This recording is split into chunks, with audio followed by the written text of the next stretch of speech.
कुछ 4 दिन पहले ग्रुप में एक मार्मिक कहानी प्रकाशित हुई थी।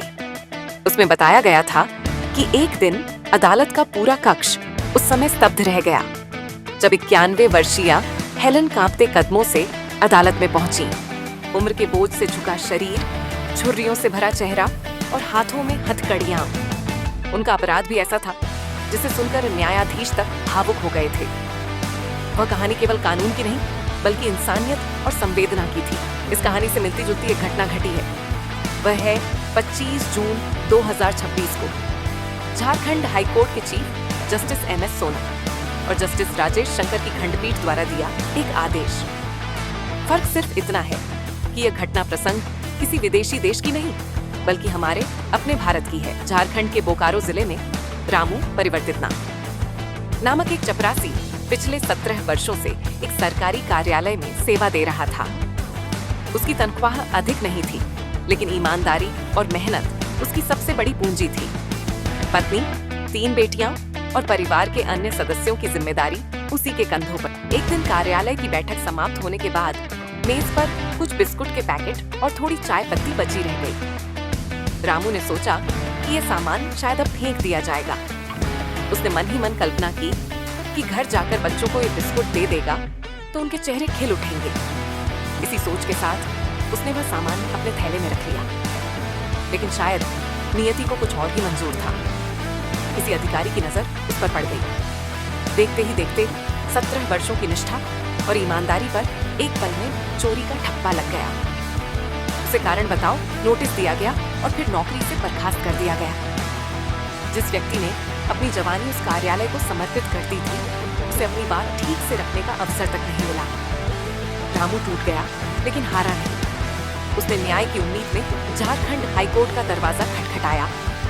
जब मामला अदालत पहुंचा, तो न्यायाधीशों ने केवल नियमों को नहीं देखा, बल्कि उस घटना के पीछे छिपे मानवीय पक्ष को भी समझा।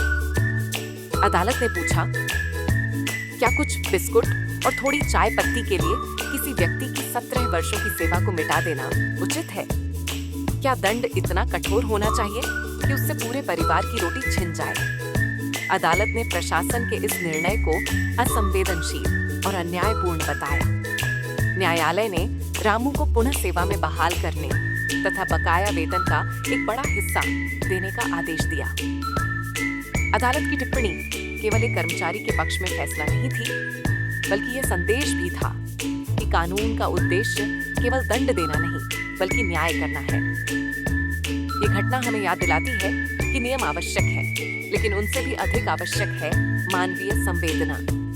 यदि निर्णय लेते समय करुणा परिस्थिति और व्यक्ति के पूरे जीवन को नजरअंदाज कर दिया जाए, तो न्याय केवल कागजों में रह जाता है।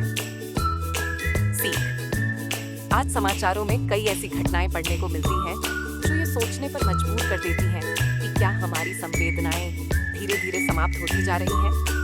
किसी एक गलती या चूक के आधार पर पूरे व्यक्ति का मूल्यांकन करना उचित नहीं है।